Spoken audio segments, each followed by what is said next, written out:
손흥민 선수가 오심으로 그라운드에 쓰러진 경기 후 LAC 감독은 인터뷰를 통해 논란의 발언을 했습니다. 오늘 심판 판정에 할 말 있습니까? 없습니다. 손흥민 선수는 이례적으로 경기 후 판정에 대해 강하게 항의했고 리오넬 메시 선수 또한 공개적으로 심판을 비판했습니다.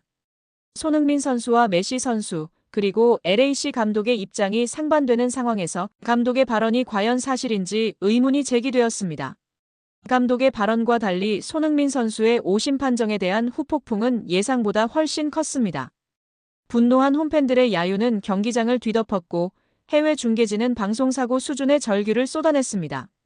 손흥민 선수의 오심 사건은 그동안 MLS가 감춰왔던 문제점을 전 세계에 드러내는 계기가 되었습니다.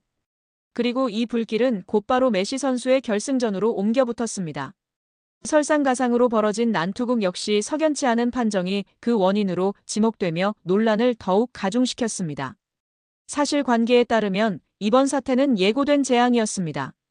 MLS 내부에서는 이미 오래전부터 심판 판정에 대한 불만이 제기되어 왔습니다. 토론토 FC의 전 감독 라이언 넬슨은 12세 유소년 리그 심판의 퇴장을 놓쳐 시스템 개선을 촉구했지만 리그는 벌금만 부과했습니다. 선수들도 마찬가지였습니다. 2019년 미국 국가대표 공격수 조지 알티도어는 MLS 심판들을 세계 최악이라고 비난했지만 리그의 대응은 벌금이었습니다. MLS는 문제를 해결하지 않고 비판자들을 벌금으로 입을 막아왔습니다. 손흥민과 메시의 현재 사태는 오랜 기간 쌓인 문제의 결과입니다.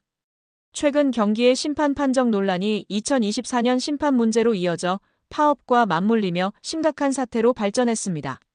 하지만 자격 미달의 심판은 근본적인 문제의 일부일 뿐입니다. 진짜 문제는 무엇일까요? 이를 이해하려면 MLS의 오심 사례를 살펴봐야 합니다. 첫 번째 사례입니다. 실제로 카드를 받아야 할 선수는 따로 있었습니다. 상대 선수가 루나의 목을 감아 넘어뜨리는 반칙을 저질렀습니다. 부심은 깃발을 들었지만 주심 리카르는 이를 무시하고 루나에게 두 번째 옐로 카드를 주었습니다. 동료의 신호도 무시한 독단적인 오심이었습니다. 하지만 비디오 판독이 있으니 모든 것이 바로잡힐 것이라고 생각했습니다. 주심은 VAR 확인 후 실수를 인정하고 상대 선수에게 경고했습니다. MLS 시스템에 허점이 드러났습니다. 비디오 판독은 두 번째 경고에 개입할 수 없어 오심이 인정되었음에도 디에고 루나의 퇴장은 번복되지 않았습니다. 가해자는 경고 한 장으로 남고 피해자만 퇴장당했습니다. 경기 후 디에고 루나는 빨리 떠나지 않아 벌금을 받았습니다. 또 다른 사례입니다. 테드 엉클 주심이 직접 경기를 망쳤습니다. 그는 공격하던 선수의 진로를 막고 넘어뜨렸습니다. 경기는 중단되지 않았고 상대팀은 득점했습니다. VAR을 통해 바로잡힐 것으로 예상했지만 주심은 자신이 막았던 선수에게 파워를 선언하며 골을 취소했습니다. 이는 MLS 역사상 가장 황당한 사건으로 심판이 자신의 실수를 피해자에게 뒤집어 씌운 최악의 판정입니다. MLS의 아마추어리즘은 두 명의 월드 클래스 선수를 통해 드러납니다. 리오넬 메시는 축구 심판의 규칙 무지를 폭로했습니다. 손흥민은 심판의 체력 부족과 판정 문제로 경기 후 심판에게 항의했습니다. 두 슈퍼스타의 행동은 MLS의 처참한 상태를 상징합니다. LAFC의 감독은 심판을 두둔하는 발언을 해야 했습니다. MLS는 내부 비판을 억압하고 리그 이미지를 관리하기 위해 벌금을 부과합니다. 감독의 발언은 리그와의 충돌을 피하려는 계산된 행동일 가능성이 높습니다. 심판은 총알바지에 가까웠고 MLS 사무국이 사태를 키웠습니다. 이런 후진적인 행정, 과연 미국의 다른 스포츠계에서 심판 판정 논란은 계속됩니다. NBA와 MLB의 사례를 통해 차이를 살펴보겠습니다. 완벽한 심판은 없습니다. NBA와 MLB 팬들은 종종 판정에 불만을 표출합니다. 중요한 차이점은 심판의 역량보다는 실수 시 리그의 시스템과 대처 방식입니다. NBA는 경기 종료 후 LEM 리포트를 공개하여 마지막 2분의 판정을 분석하고 오심을 설명합니다. MLS는 벌금으로 대응하지만 NBA는 데이터로 잘못을 인정하고 소통합니다. MLB는 로봇 심판 도입을 통해 인간의 실수를 차단하려 합니다. 이러한 혁신과 비교하면 MLS의 현실은 안타깝습니다. 메시와 손흥민을 영입하며 세계 5대 리그를 꿈꾸던 MLS는 부실한 시스템으로 인해 손흥민과 메시 사태로 위기를 맞았습니다. MLS는 이 위기에서 벗어날 수 있을까요? 손흥민 선수의 소속팀 LAFC가 스페인 라리가 출신 미드필더 자이우송 선수를 영입했습니다. LAFC는 3일 구단 공식 홈페이지를 통해 자유계약 신분이었던 미드필더 자이우송 선수를 영입했습니다. 계약 기간은 2025년까지이며 2026년과 2027년 연장 계약 옵션도 포함합니다. 라고 발표했습니다.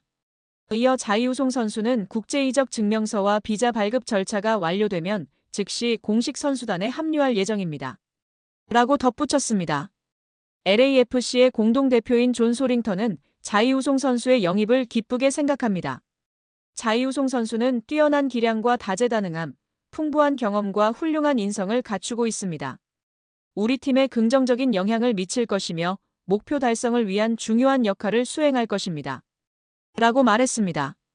브라질 국적의 자이우송 선수는 수비형 미드필더와 센터백을 모두 소화할 수 있는 멀티 자원입니다. 지난 2015 시즌 샤페코엔시에서 프로 무대에 데뷔했습니다. 이후 지난 2018년도 시즌 페네르바체에 합류하며 유럽 무대에 입성한 자이우송 선수는 팀의 핵심 자원으로 활약했고 유럽축구연맹 유로파리그에도 출전하며 경험을 쌓았습니다. 자이우송 선수는 중국 다렌 프로를 거쳐 지난 2022 시즌 브라질의 팔메이라스로 이적했고 두 시즌 동안 46경기에 출전한 뒤 라리가 셀타비고로 거처를 옮겼습니다. 셀타비고에서 선발과 교체를 오가며 경기에 나섰고 지난 시즌을 끝으로 계약 기간이 만료되었습니다. FA가 된 자이우송 선수의 행선지는 손흥민 선수가 소속된 LAFC였습니다. LAFC는 부족한 수비 보강을 위해 자이우송 선수를 영입했고 남은 시즌 동안 더 높은 곳을 바라볼 계획입니다. 한편 미국의 포브스는 3일 손흥민 선수는 최소 20년 만에 메이저리그 사커 MLS의 역사를 만드는 데 기여했다고 보도했습니다. 포브스는 LAFC는 최근 LA 현지 한국 라디오 방송사 KYPA 1230과 계약했습니다. LAFC가 한국어 라디오 방송사와 장기 중계 계약을 한 것은 이번 계약이 처음이며 이는 2003, 2004년 홍명보 감독이 LA 갤럭시에 온 이후 처음 있는 계약으로 여겨집니다. 이는 손흥민 선수의 엄청난 마케팅 잠재력을 보여주는 또 다른 신호입니다. 라고 전했습니다. 또한 ESPN은 손흥민 선수의 홈 데뷔전 결과는 그저 손흥민을 맞이하는 떠들썩한 축제에 비하면 부차적인 것이었다. 그는 단순히 경기장에서 뛰는 선수 이상의 의미를 가진 존재다.